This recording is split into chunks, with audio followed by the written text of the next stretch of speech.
Now you eat breakfast peacefully while entire companies wait for your products every single day. Your warehouses move tons of food constantly. Hundreds of workers manage land that carries your name, and money keeps flowing in even while you sleep. Outside, a line of trucks slowly leaves one of your distribution centers while you review reports from a massive wooden table you never could have imagined owning years ago. But to understand how you got here, we need to go back to the exact moment when you were still just another farmer. Before the contracts, before the warehouses, before other people started working for you. Back when you still believed working harder was the only way to make more money. Every morning started exactly the same. You woke up before sunrise while the sky was still completely dark. The house was small, the fan barely worked, and your body already hurt before the day even began.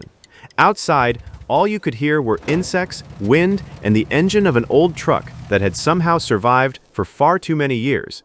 You drank coffee quickly, grabbed worn-out tools, and walked toward fields that seemed endless.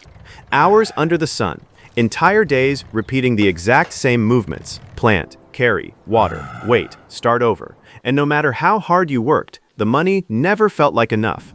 Every harvest felt the same. You spent months risking everything for crops that could be destroyed by rain, drought, disease, or simply a bad market price. And the worst part was that everyone in town thought the same way. If you need more money, work harder. So that's exactly what you did. You worked until your body felt destroyed. Until one day, you saw something that completely changed the way you thought. After weeks of taking care of your tomatoes, you finally loaded several sacks into your old truck and drove toward the local market. The heat was unbearable. Your clothes were covered in dirt, and honestly, all you wanted was to sell quickly and go home to sleep.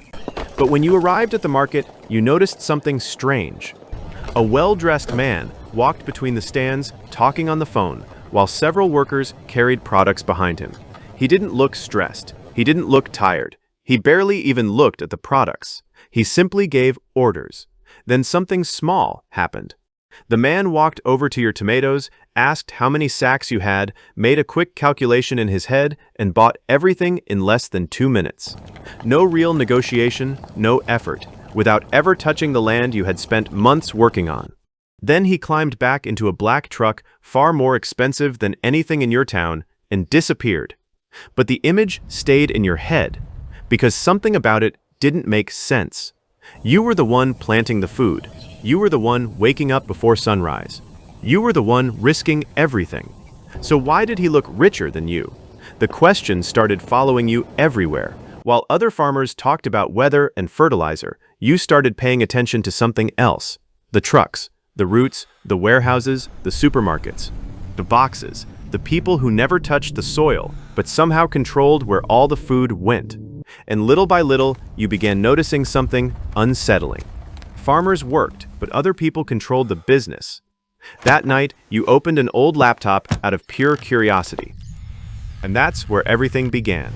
You searched for prices, distributors, food companies, wholesale markets, exports, storage systems. Hours and hours reading things you had never even thought about before. And the more you researched, the stranger everything felt. You discovered that products farmers sold cheaply in the countryside often ended up costing 10 times more in nearby cities. You discovered entire companies making millions without growing absolutely anything. They simply moved food. They controlled when to buy, when to store, when to sell, and who to sell to. And for the first time in your life, you understood something important. Working hard does not automatically lead to wealth. Understanding the system does. That idea became an obsession. You stopped looking at crops the same way. Now you saw patterns. You saw desperate farmers selling cheaply right after harvest because they needed cash immediately. You saw supermarkets raising prices while paying producers almost nothing. You saw trucks carrying away tons of products while the real profit disappeared long before reaching the farmer. And that's when you stopped thinking like a farmer. While everyone else focused only on producing more, you started thinking about controlling what happened after the harvest. For months, you saved almost every dollar. You stopped buying unnecessary things, worked extra land, slept less, spent less, because you had one idea stuck in your mind. You needed to control storage. Eventually, you found a small, abandoned warehouse near a major road. The place was falling apart. Rusted roof, broken walls, smelled like humidity and dust. Most people would have seen garbage, but you saw something else, time, and you realized something that would completely change your life. Food is cheap when everyone has it. Food becomes extremely valuable when it becomes scarce. You bought the warehouse, and honestly, you were terrified, because you were investing almost everything you had into something you weren't even sure would work. The other farmers thought you had lost your mind. Why would anyone store tomatoes? They'll go bad. You should just sell immediately. But you no longer thought like them. You started small. While everyone sold their products immediately after harvesting, you began storing part of yours. You waited, watched prices, learned. And a few weeks later, something incredible happened.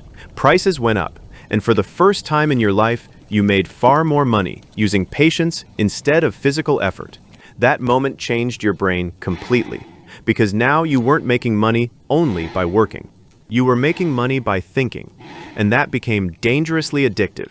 You started studying preservation systems, distribution, markets, exports, trade routes. You bought an old truck, then another. Then you started visiting small farmers in nearby towns. Most of them had the exact same problem. They could grow food, but they didn't know how to move it, so you offered to help. At first, you were basically just an improvised middleman. You collected products, stored them, moved them into cities, negotiated better prices. And little by little, the money started changing. Now you no longer depended only on your own land. You were making money moving other people's products too. Every box, every sack, every delivery, everything left a percentage for you. And the more you understood the system, the more you realized something incredible. The real business had never been farming. The real business was controlling the flow. Years started moving fast. The small warehouse turned into several. The old trucks turned into large transport vehicles. You hired employees, then supervisors, then entire teams dedicated only to logistics. You were no longer simply a farmer. You had become the bridge between the countryside and the cities. Supermarkets started calling you directly. Restaurants wanted contracts with you. Entire companies depended on your weekly deliveries. And that's when the next transformation began. Because once you understand how food moves, you begin understanding how money moves too. Now you no longer thought about tomatoes. You thought about demand, scarcity, time, distribution, human behavior. You knew exactly when certain products would rise in price. You knew which regions produced the most. You knew where products were lacking. And that information was worth a fortune. But the bigger the business became, the more problems appeared. There were days when you barely slept. Broken trucks, lost products, late deliveries, angry clients, workers quitting, storms destroying entire harvests. And then came the hardest hit, a disastrous season. Storms wiped out crops, several deliveries failed, prices changed violently, and suddenly you owed more money than ever before. For the first time since you started, you felt real fear, the kind of fear that keeps you awake all night. You spent entire nights reviewing numbers, calculating losses, talking to banks, trying to keep alive a massive system that suddenly seemed ready to collapse. And that's when you discovered something important. Normal people work inside systems. Real entrepreneurs build systems capable of surviving even when everything goes wrong. So you changed again. You diversified products, invested in industrial refrigeration, learned about exports, automated processes, signed larger contracts. And slowly, the business stopped depending on one single harvest or one single region. Now you controlled something much more powerful: infrastructure. Thousands of people still thought you were simply a farmer, but you no longer sold food. You sold speed, distribution, access, time. And while the system kept growing, you started noticing something strange. You spent less and less time actually working the land. Now other people planted, other people transported, other people managed routes, while you made decisions. And one day, driving through a road where years earlier you had worked under the burning sun, you saw several farmers carrying heavy sacks exactly the way you once did. Exhausted, physically destroyed, trying to survive. And in that moment, you finally understood the full truth. The richest people are rarely the ones doing the hardest work. They are the ones who understand how the system behind the work actually moves. Now the business operates even while you sleep. Your warehouses continue running through the night. Trucks continue crossing highways while you eat breakfast peacefully. Entire companies continue waiting for products carrying your name.